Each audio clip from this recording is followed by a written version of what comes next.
So we've seen our customers struggling with a couple of significant problems right now. One is the fact that we've seen enterprise applications no longer being good enough in a context where people in their consumer lives have become accustomed to very rich, very engaging experiences that are visually immersive, interactive, and allow the end user, the consumer, to do what it is that they want to do in a way that is intuitive to them. Whereas when they engage with an enterprise software application in the context of being an employee, or even sometimes in being a customer in a vendor-customer situation, they engage with an enterprise system that tends to be very data-centric or system-centric and requires that user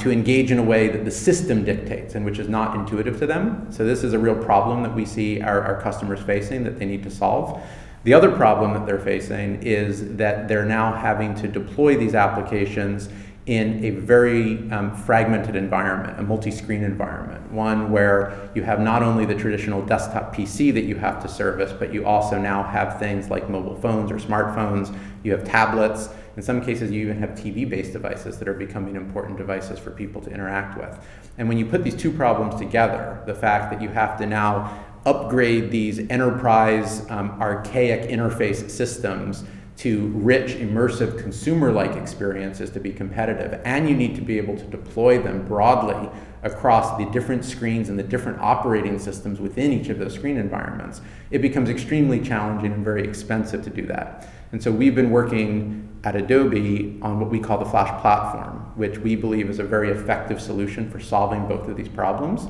What it does is it provides an environment in which an application developer can use web development technologies that are a lower bar from a skill set perspective than what you might need for, let's say, doing native C programming or native software development.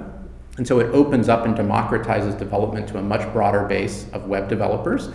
And it also allows them to use the full capabilities of Flash and the Flash Player and Adobe Air, which are very visually rich and immersive and engaging in what they enable in the tradition of what Adobe has historically done. And by bringing these things together and then enabling them to be deployed across all of the different screens on which the Flash Player and Adobe Air are available, which includes now not only the desktop PCs, but we've deployed across smartphones, in particular on the Android operating system, recently WebOS, coming soon to the BlackBerry platform for their Playbook device, and we now have with the application capability with Adobe Air also the ability to reach the iOS devices, including the iPhone and the iPad. And with that kind of breadth of reach in the mobile and device ecosystem, and the development technologies being democratized to visual designers and web developers, we believe it provides a very effective system to create a rich front end for back-end data systems that can then be deployed